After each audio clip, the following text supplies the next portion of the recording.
सुप्रभात विद्यार्थियों,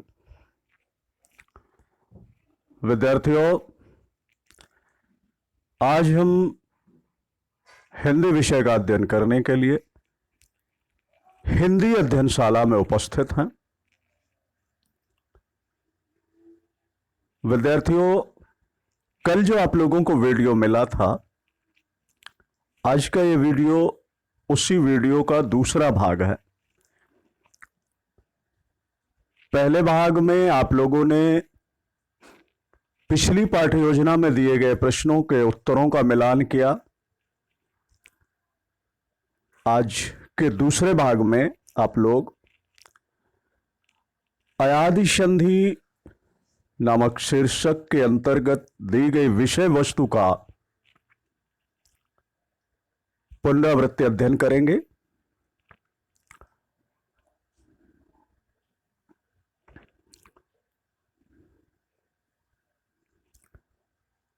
इस पुनरावृत्ति होने के लिए यदि आप लोग अध्ययन सामग्री नहीं लाए हैं तो कृपया वीडियो को यहीं पर रोक दें, अध्ययन सामग्री ले आए और इसके बाद वीडियो में शामिल हो।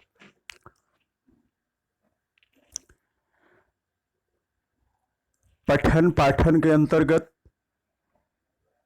आज हम पाठांक पृष्ठ संख्या 14 एवं 15 से व्याकरण विषय वस्तु को पढ़ेंगे। तो आप लोग अपनी व्याकरण की पाठ्य पुस्तक पृष्ठ संख्या 14 एवं 15 खोलें और यहां पर अयादि संधि शीर्षक के अंतर्गत दी गई विषय वस्तु को पढ़ें व समझें। अयादि संधि के अनुसार निम्न प्रकार से संधियां होती हैं। अयादि संधि स्वर संधि का पांचवा भेद है। स्वर संधि के प्रथम भेद में दीर्घ संधि, द्वितीय भेद में गुण संधि, तृतीय भेद में वृद्धि संधि, चतुर्थ भेद में यण संधि और पंचम भेद में अयादि संधि। विद्यार्थियों, प्रत्येक संधि में उनके अपने अपने नियम हैं। किस नियम से संधियां होंगी आपने उन्हें पढ़ा और समझा। अब आज अयादि संधि के अनुसार किस प्रकार से संधियां होती हैं ये आप पढ़ चुके हैं। एक बार फिर से दोहरा लें।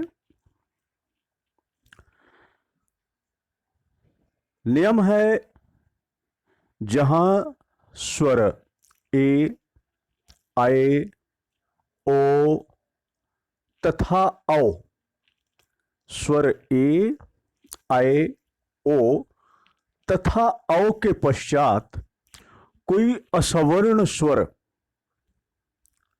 यानी ए का असवर्ण स्वर, ऐ का असवर्ण स्वर, ओ का असवर्ण स्वर, औ का असवर्ण स्वर आए। असवर्ण स्वर मतलब विजातीय स्वर या कोई भिन्न स्वर। सवर्ण स्वर क्या होते हैं आप लोगों ने पढ़ लिया है, पढ़ चुके हैं इसे। जैसे अ, आ सवर्ण स्वर होता है और असवर्ण स्वर जैसे अ, उ ये असवर्ण स्वर होते हैं। तो इसी प्रकार यदि स्वर ए के बाद असवर्ण स्वर आता है, जैसे ए, तो ए का सवर्ण स्वर क्या होगा? ए का सवर्ण स्वर या तो ए होगा या तो फिर ए ये होगा। लेकिन यहां कह रहे हैं असवर्ण स्वर। जब ए का असवर्ण स्वर, ए के अलावा कोई भी हो सकता है, ए ऐ के अलावा कोई भी स्वर आए, अ, इ, उ, तो ए असवर्ण स्वर होंगे। तो जहां पर ए के बाद असवर्ण स्वर, ऐ के बाद असवर्ण स्वर, ओ के बाद असवर्ण स्वर, औ के बाद असवर्ण स्वर आए, तो वहां पर ए के बाद जब असवर्ण स्वर आता है तो वो ए और उस असवर्ण स्वर का जो मेल होता है, उससे जो संधि होती है, वह अय अय में परिवर्तित हो जाती है। ऐसे ही स्वर अय के बाद यदि कोई असवर्ण स्वर आया तो वहां पर स्वर अय और वह असवर्ण स्वर, इन दोनों का जब मेल होता है तो बन जाता है आय आय। ऐसे ही जब स्वर ओ आया हो और इसके बाद असवर्ण स्वर, कोई भी असवर्ण स्वर आया हो, तो वहां पर वह स्वर ओ और उसका असवर्ण स्वर मिलकर बन जाते हैं आव आव। तथा स्वर औ के बाद कोई असवर्ण स्वर आया हो तो वह स्वर औ और असवर्ण स्वर दोनों का मेल हो करके नया स्वर बनता है आव आव। तो इस प्रकार के मेल, इस प्रकार के परिवर्तन ए अयादि संधि में होते हैं। एक बार फिर से ध्यान दें, जहां स्वर ए, ऐ, ओ तथा औ के बाद कोई असवर्ण स्वर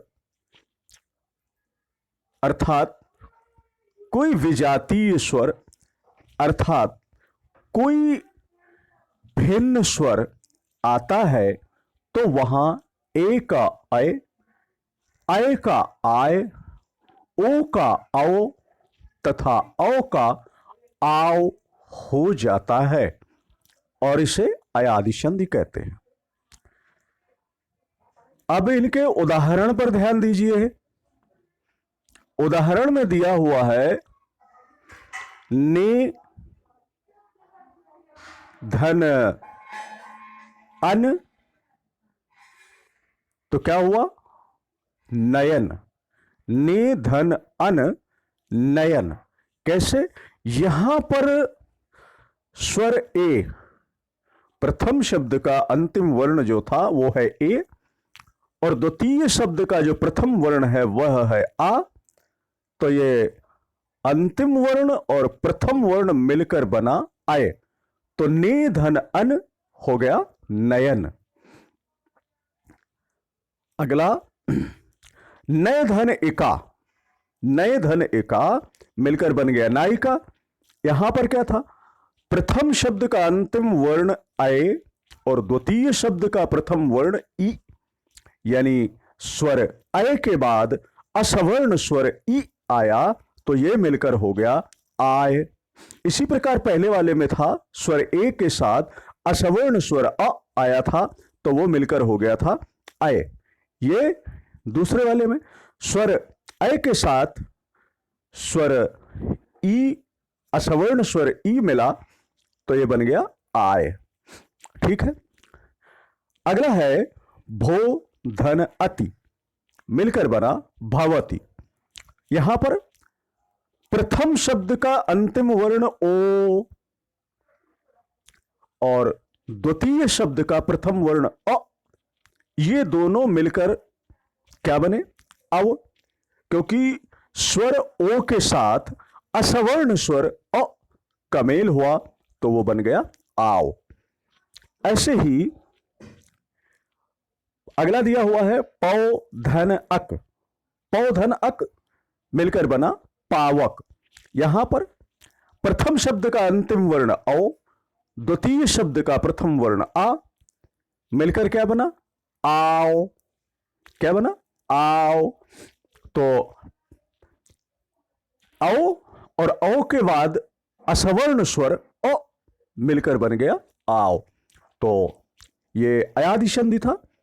फिर से एक बार ध्यान दें, यदि स्वर आ के बाद असवर्ण स्वर आता है, यदि स्वर ए के बाद असवर्ण स्वर, कोई असवर्ण स्वर आता है तो वो मिलकर बन जाता है अय। यदि स्वर अय के बाद कोई असवर्ण स्वर आता है तो वो मिलकर बन जाता है आय। यदि ओ के बाद कोई असवर्ण स्वर आता है तो वो मिलकर बन जाता है औ। और यदि औ के बाद कोई असवर्ण स्वर आता है तो वह मिलकर बन जाता है आओ। ठीक, इस प्रकार ये अयादि संधि का पुनरावृत्ति अध्ययन। अब आज के कार्य पर ध्यान दीजिए। आज आपको कुछ प्रश्न दिए जा रहे हैं, इन प्रश्नों के उत्तर आप लोगों को लिखना है। पहला प्रश्न है, निम्नलिखित की संधि करो। का से अंगा तक शब्द दिए गए हैं, इन सभी शब्दों के आपको संधि करके लिखना है। प्रश्न और उत्तर दोनों लिखिए। दूसरा प्रश्न है, निम्नलिखित की संधि विच्छेद करो।